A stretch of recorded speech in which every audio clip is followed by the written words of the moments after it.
If you only read the mainstream headlines today, you would be fully convinced that the United States is right in the middle of a massive historic religious revival led entirely by Generation Z. Major news outlets are pushing this narrative aggressively. USA Today recently published a bold piece claiming that Gen Z is returning to Christianity in droves. Axios confidently reported that young men are leading a powerful new religious resurgence across the nation.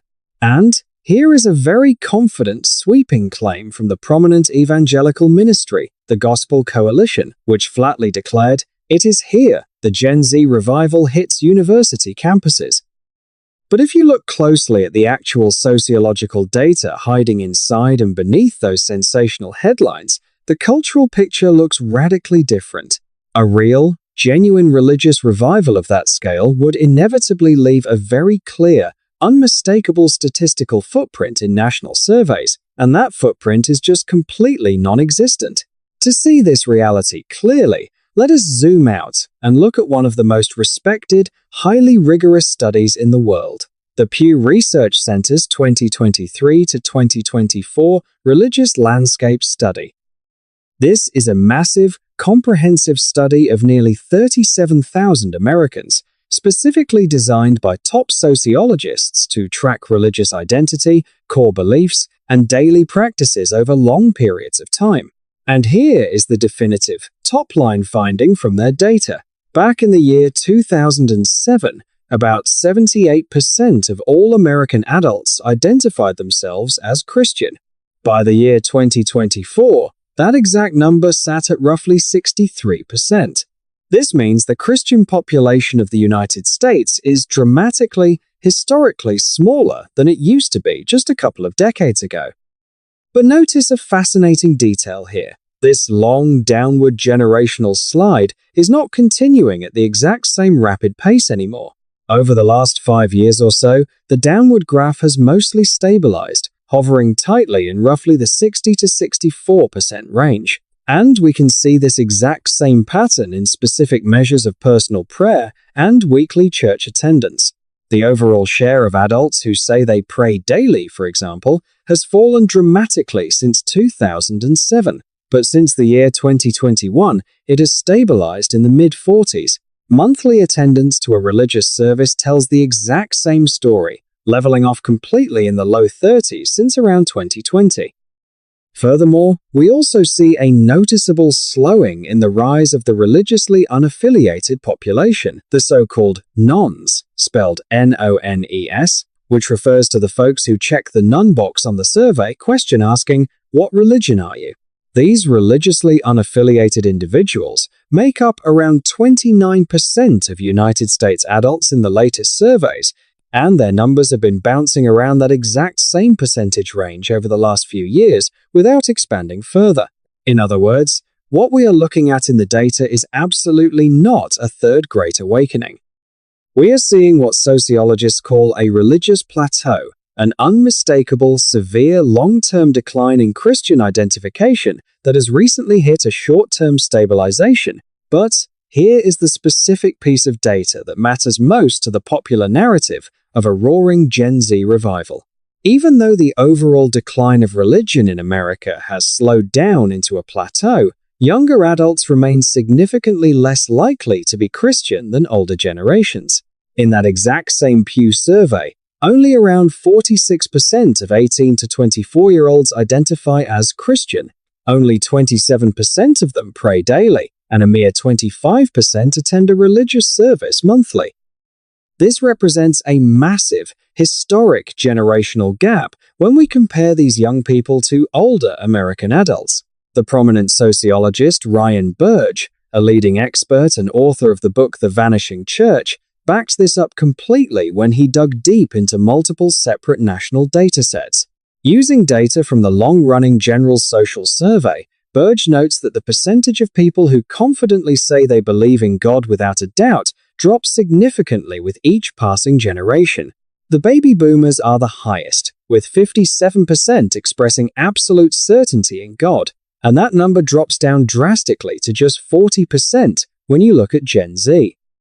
Crucially, Burge notes that the single biggest drop in certainty in modern history is the most recent shift from the millennials to Gen Z, a sudden, sharp drop of 8 percentage points of people who confidently believe in the divine. And when Burge looked closely at physical attendance, Gen Z came out as the absolute least church-attending generation in the entire history of the United States. Only 17% of Gen Z attend a religious service weekly, though the specific number that really jumps out of the data is the staggering 38% of Gen Z who state they never attend church at all. That is way higher than any generation that came before them. As for general religious identification, we see something that perfectly matches the Pew study. After decades of steady, explosive growth, the share of American adults who say they have no religious affiliation has mostly flattened out into a plateau. So when we take all of this high-quality data together, is there actually a Gen Z revival happening? Well, Gen Z currently possesses the absolute lowest levels of confident belief in God and the highest rates of never setting foot in a church of any generation ever measured in American history.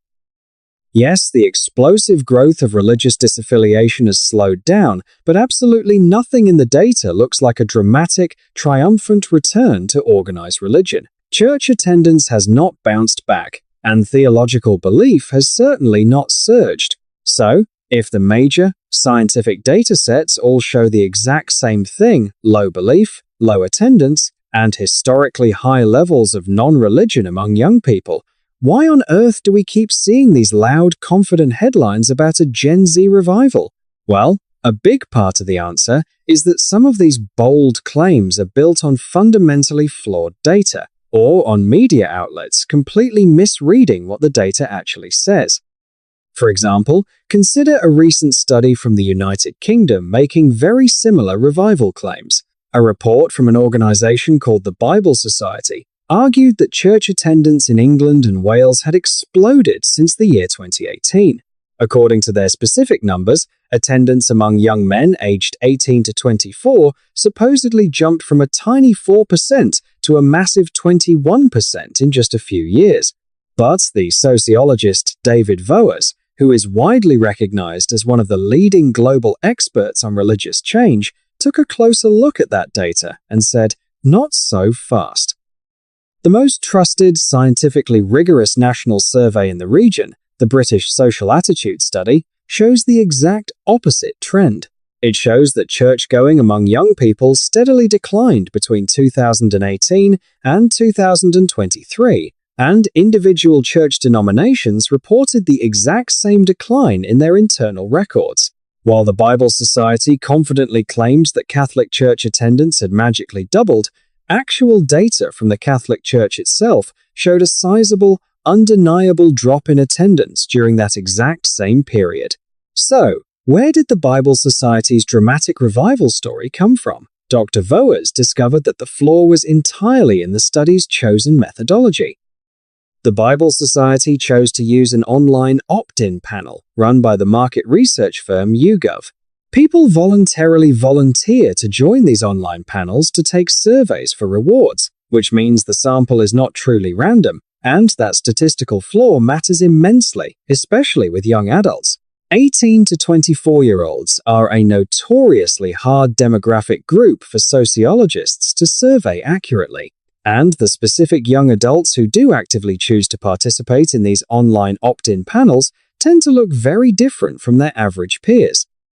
They are the young adults who are more socially settled, easier to reach digitally, and significantly more likely to already be involved in local church life than the average young adult on the street. This flaw can easily create a powerful statistical illusion of a massive surge, but in reality, you are actually just looking at a highly skewed, unrepresentative sample. Dr.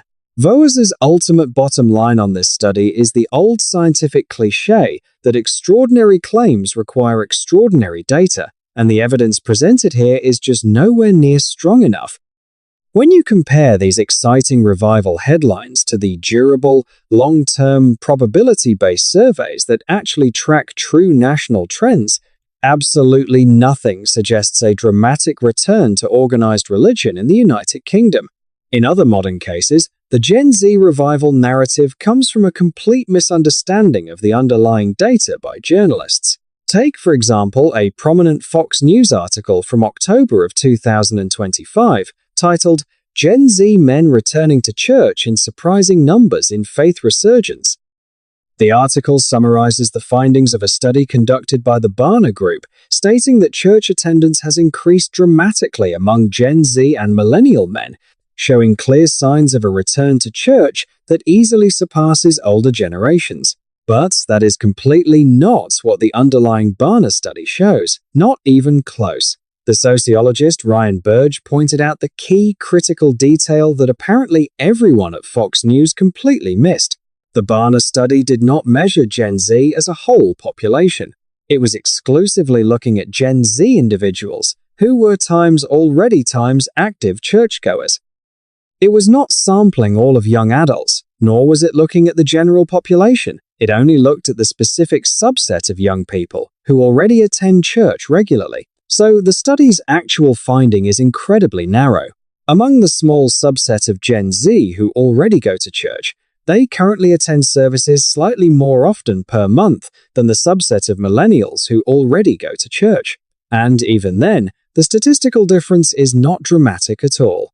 Church-going Gen Z individuals attend about 1.9 times per month, while church-going millennials attend about 1.8 times per month. But that tiny, clinically insignificant effect gets wildly translated by the media into the sensational headline, "Gen Z men returning to church in growing numbers." And look, I am not saying that a massive millennial or Gen Z religious revival is structurally impossible in the future, but completely reversing the current downward trend would demand a cultural shift on a massive scale that we have simply never witnessed in the entire history of the United States. And it becomes truly staggering when you put that shift into real numbers. Dr. Burge points out that just to bring the millennial generation back to the exact same level of religious affiliation as their parents, you would need around 10 million secular millennials to suddenly re-affiliate with a church.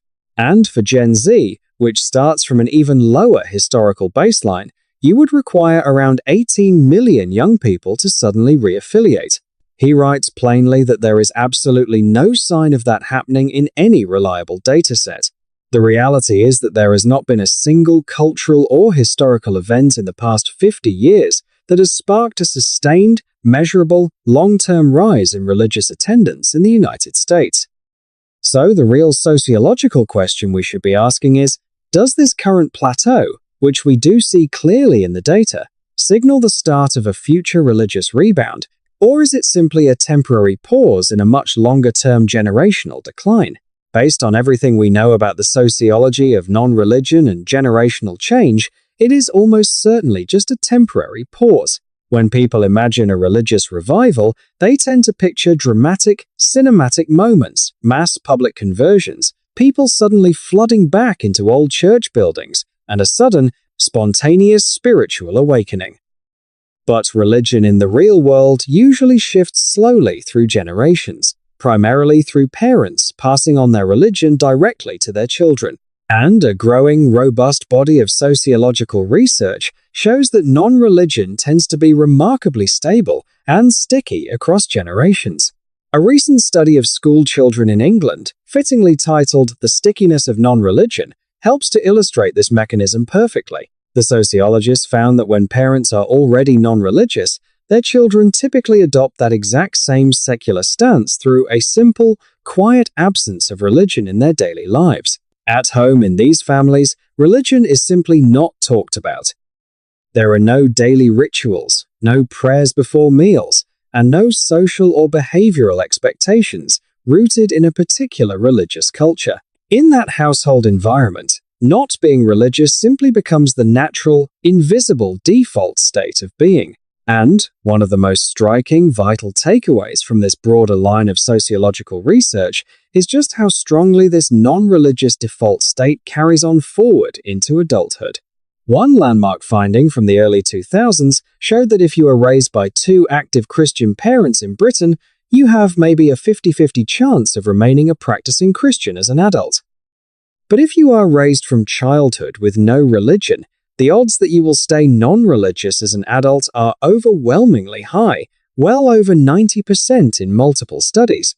Of course, we must acknowledge that we are talking about studies in the United Kingdom and Europe, and the United States has historically shown itself to be remarkably resistant to rapid secularization compared to Western Europe. But these deep, generational studies are precisely why the exciting idea of a massive Gen Z revival is so incredibly hard to square with the empirical data. If younger generations of Americans are already starting their adult lives at historically lower levels of religious belief and practice, and if non-religion itself is this incredibly sticky and stable across generations, then a dramatic return to organized religion becomes even harder to mathematically imagine as Gen Z begins to marry and have their own children. So, when you hear bold, exciting claims about a historic Gen Z revival, remember that everything we are actually measuring across belief, behavior, belonging, and childhood transmission points to not a resurgence, but a temporary plateau. And possibly beneath that quiet plateau lies the undeniable stickiness of non-religion that tends to flow in one clear direction, generation after generation. Despite the loud headlines, the data leads us somewhere much less dramatic. Thank you for watching. Remember to subscribe, and I will see you next time.